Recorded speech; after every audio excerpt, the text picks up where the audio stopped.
Hello students, good morning. Online class में आपका स्वागत है। देखिए, हम चैप्टर नंबर 3 पढ़ रहे हैं और इस चैप्टर के अंदर विभिन्न प्रकार के वनस्पति जगत के जो समूह होते हैं, जिनको हम डिवीजन कह सकते हैं, विभाग कह सकते हैं, प्रभाग भी कह सकते हैं, उनके बारे में हम अध्ययन कर रहे हैं।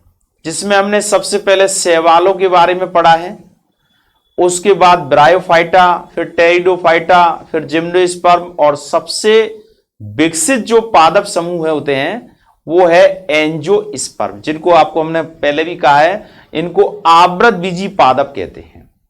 और इनके अंदर लैंगिक संरचना के रूप में पुष्प का निर्माण हो जाता है, इसलिए इनको पुष्पीय पादप भी कहा जाता है।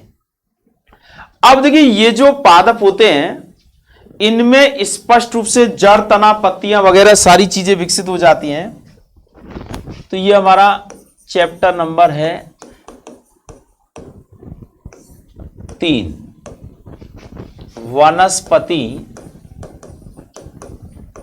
जगत। इसमें हम पढ़ रहे हैं एंजियोस्पर्म।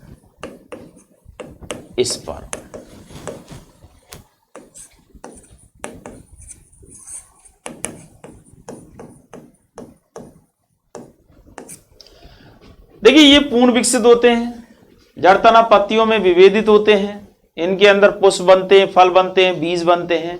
मुख्य पादप जो होता है वो बीजाणुद्भिद संरचना के रूप में होता है। तो एक बार हमने चित्रों के माध्यम से इनके पूरे जीवन चक्र की प्रक्रियाओं के बारे में आपको बताया। एक रेखा चित्र के माध्यम से हम आपको इन सब चीजों के बारे में और बता देते हैं, क्योंकि ये कई बार आपसे रेखा चित्र पूछ लिया जाता है कि भाई आवृतबीजी जो पादप होते हैं उनका एक जीवन व्रत का रेखा चित्र बनाइएगा। अब देखिए, इसमें सबसे पहले देखिए, इस चित्रों के माध्यम से दिखाएं या फिर उसको रेखाओं के माध्यम से दिखाएं। ये पादप शरीर है,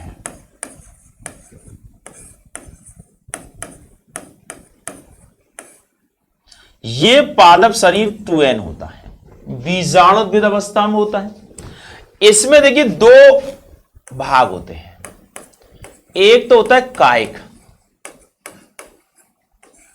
तो पहले इसमें कायिक वृद्धि होती है, अर्थात पेड़ उत्पन्न होता है, उसके अंदर जड़ें, प्ररोह विकसित होता है, फिर उसके बाद वो विकसित होता हुआ जड़ें मूल तंत्र का निर्माण कर लेती हैं। तना जो है वो पत्तियों में, फलों में, बीजों में, ये तना बना लेता है, पत्तियां बना लेता है। तो इस तरह से इनमें कायिक वृद्धि होती है। यानी कायिक भाग जो है वो है जड़, तना और पर्ण। अब इन पादपों में बहुत ज्यादा विविधता पाई जाती है, ये कई तरह के पाए जाते हैं। यानी किसी की पत्ती कैसी है, तो अगला हमारी यूनिट जो होगी उसका नाम ही यही होगा कि आवृतबीजी पादपों में जड़, तना, पत्ती की बाह्य संरचना और आंतरिक संरचना किस प्रकार की होती है। अब इसमें जब कायिक वृद्धि जब पूर्ण हो जाती है तो उसके बाद लैंगिक वृद्धि प्रारंभ हो जाती है, यानी लैंगिक अंग विकसित हो जाता है, लैंगिक अंग। अब इस वर्ग के पादपों में जो लैंगिक अंग हैं, क्योंकि इनमें मुख्य रूप से जो पाया जाता है वो लैंगिक जनन होता है, बीज उत्पन्न होते हैं इनके अंदर, तो इनमें लैंगिक अंग के रूप में पुष्प का विकास होता है। पुष्प विकसित हो जाता है। अब ये जो पुष्प है, इस पुष्प की संरचना में भी बहुत ज्यादा विविधता पाई जाती है। कई प्रकार की संरचनाएं होती हैं, जिसमें 4 संरचनाएं होना आवश्यक होता है, बाह्यदल, दल, पुमंग और जायंग। लेकिन बाह्यदलपुंज और दलपुंज जो होते हैं ये केवल सहायता करते हैं, ना कि जनन में हिस्सा लेते हैं। तो इसमें मुख्य रूप से 2 संरचनाएं होती हैं।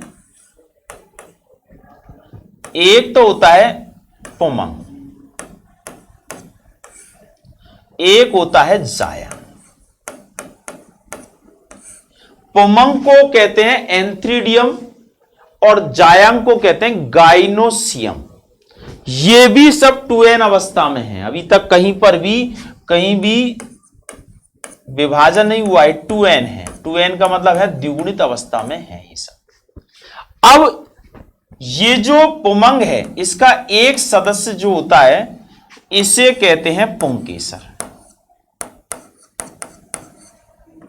पुंकेसर। और जायांग का जो एक सदस्य होता है उसको कहते हैं स्त्री केसर।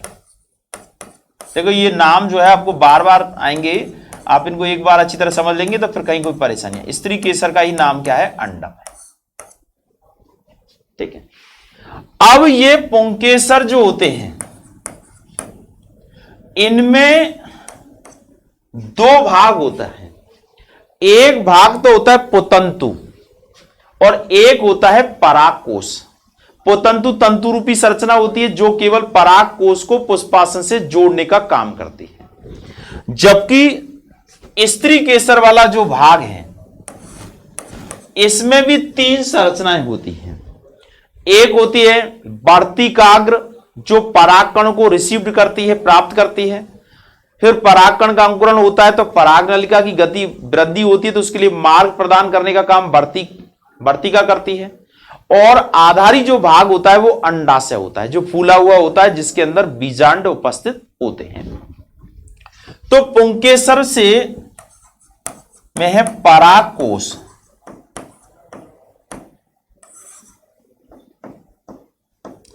और यहां स्त्री केसर में है अंडाशय। अंडाशय। अब अंडाशय जो है ये आधारी भाग होता है। पराग कोश में पराग पाली होती है, पराग पाली। और पराग पाली जो होती है इसी प्रकार से यहां अंडाशय में होता है बीजांड।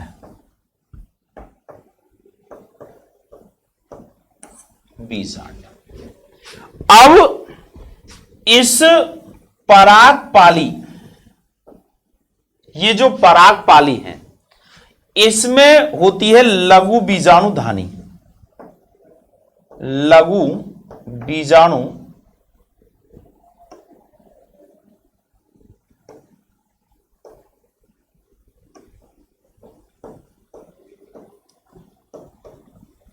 लघु बीजाणुधानी, और इसमें होती है गुरु बीजाणु, यानी इसमें गुरु बीजाणु बनते हैं। गुरु बीजाणु। अब यहां ये एन होता है, यहां अर्धसूत्री विभाजन होता है। लघु बीजाणुधानी में जो लघु बीजाणु बनते हैं, लघु बीजाणु, ये एन होते हैं, क्योंकि यहां कौन सा विभाजन होता है? अर्धसूत्री विभाजन होता है। अब इसमें लघु बीजाणु जो होते हैं इनसे बनता है नर युग्मकोद्भिद।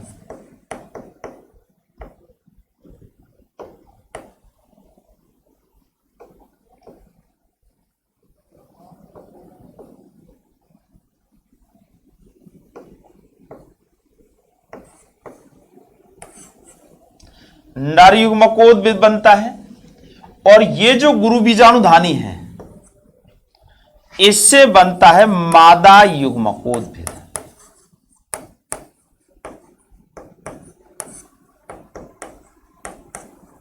ये एन है, ये भी एन है। अब देखिए यहां ये जो मादा युग्मकोद्भिद होता है इसको कहते हैं भ्रूणकोश।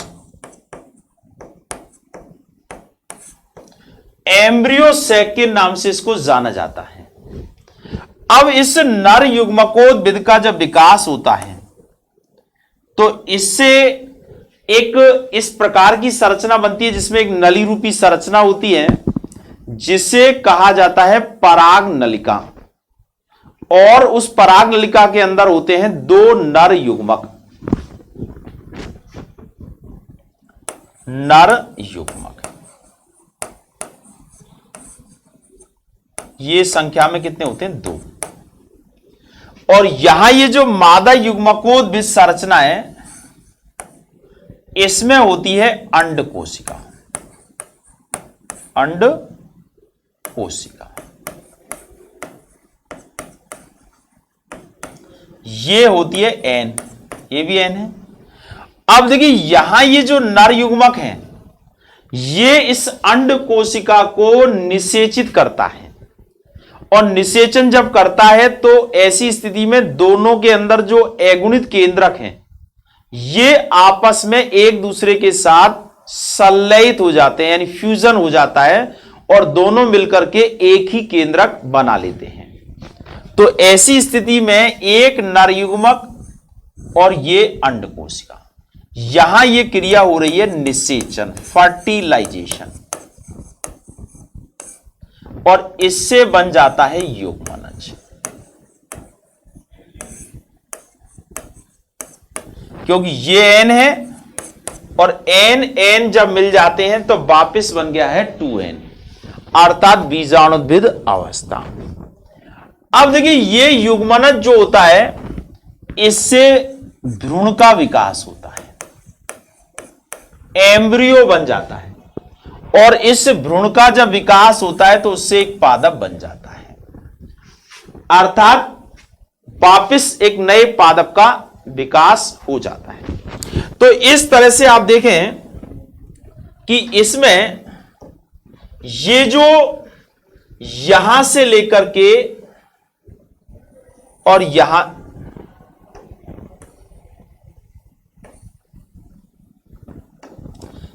से लेकर के यहां तक की जो अवस्था है, ये पूरी अवस्था तो है गैमेटोफाइट,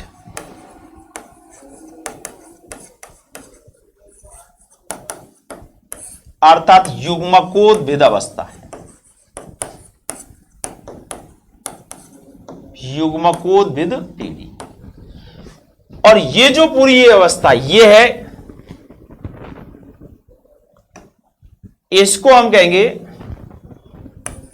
स्पोरोफाइट, यानी बीजाणुद्भिद अवस्था है, बीजाणुद्भिद पीढ़ी। तो इस तरह से देखिए यहां ज्यादातर समय में या ज्यादातर पादपों की स्थितियों में बीजाणुद्भिद अवस्था मुख्य होती है, कुछ समय के लिए युग्मकोद्भिद अवस्था आती है, और इस तरह से इनका जो जीवन चक्र है वो लगातार चलता रहता है। अब हम इसको आप उतार सकते हैं, जिससे कि आपको ये पता होगी किस तरह की संरचनाएं ये बनेंगी, क्योंकि यही चीजें हमारी 11th क्लास में और 12th क्लास में, यानी ये जो हमारा 12th क्लास का जो दूसरा चैप्टर होगा वो इन्हीं चीजों से बना होगा। तो ऐसा नहीं है कि ये केवल 11th क्लास में ही पढ़नी है, आपको 12th में भी यही चीजें फिर वापस रिपीट होने वाली है। ठीक है, अब इस चैप्टर का एक छोटा सा भाग और है,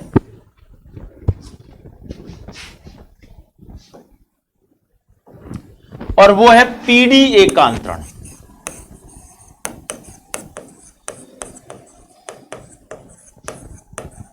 पीढ़ी एकांतरण यानी अल्टरनेशन ऑफ जनरेशन, पीढ़ियों का एकांतरण। देखिए आप लोगों में ज्यादातर ही समझते हैं पीढ़ी एकांतरण मतलब ये होता है कि जनक से संतति, संतति से जनक, ऐसा नहीं होता है।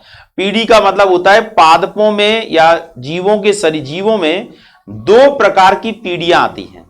एक तो वो पीढ़ी जिसमें गुणसूत्रों की संख्या द्विगुणित होती है, एक वो पीढ़ी जिसमें गुणसूत्रों की संख्या अगुणित होती है। तो जिसमें द्विगुणित अवस्था होती है उसको तो कहते हैं बीजाणुद्भिद पीढ़ी, और जिसमें अगुणित होती है उसको कहते हैं युग्मकोद्भिद पीढ़ी। तो इस पीढ़ी एकांतरण का मतलब होता है कि जीवों में एक तरह से जीवों में बीजाणुद्भिद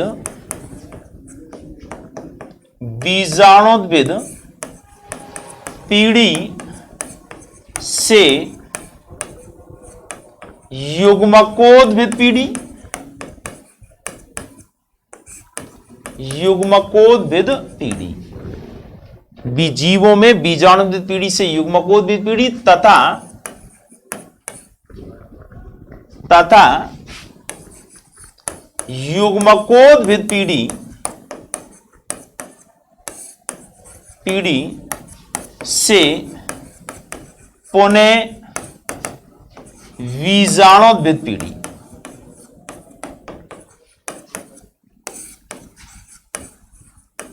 का बनना या आना बनना पीढ़ी एकांतरण कहलाता है। पीढ़ी एकांतरण कहलाता है। यानी हम कह सकते हैं कि अगुणित पीढ़ी से द्विगुणित पीढ़ी का आना। क्यों? क्योंकि देखिए बीजाणुद्भिद पीढ़ी का मतलब होता है 2n और युग्मकोद्भिद का मतलब होता है n।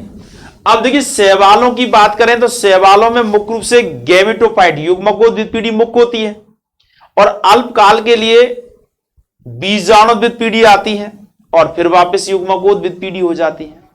अर्थात एक तरह से मुख्य कौन सी हुई? युग्मकोद्भिद पीढ़ी। ब्रायोफाइटा वर्ग के जो पादप होते हैं उनमें भी मुख्य पादप युग्मकोद्भिद होता है, अल्पकालिक कुछ समय के लिए बीजाणुद्भिद पीढ़ी आती है। लेकिन टेरिडोफाइटा में चेंज हो जाता है। टेरिडोफाइटा है, इसके बाद जिम्नोस्पर्म है और एंजियोस्पर्म है। इन पादपों में मुख्य पादप तो होता है बीजाणुद्भिद और कुछ समय के लिए आती है युग्मकोद्भिद पीढ़ी। तो इस तरह से पीढ़ियां जो होती हैं इनका एक के बाद एक, यानी इस तरह से बीजाणुद्भिद से युग्मकोद्भिद पीढ़ी और युग्मकोद्भिद पीढ़ी से बीजाणुद्भिद पीढ़ी, ये जो क्रम चलता रहता है इसी को हम कहते हैं पीढ़ी एकांतरण यानी अल्टरनेशन ऑफ जनरेशन। और ये पादपों या कह सकते हैं समस्त जीवों के अंदर ये गुण पाया जाता है। तो इस तरह से देखिए ये हमारा जो चैप्टर चल रहा था, चैप्टर नंबर 3 काफी दिनों से चल रहा था, ये आज हमारा पूरा हो जाता है। कल हम इसके प्रश्नोत्तरों की बात करेंगे और फिर उसके बाद अगला चैप्टर हम स्टार्ट करेंगे। अगर इस चैप्टर को आप पूरे को सभी वीडियो को एक साथ देखना, पढ़ना, समझना और फिर भी किसी प्रकार की कोई समझ में नहीं आता है तो आप हमसे पूछना। ठीक है, आज के लिए इतना ही। ओके।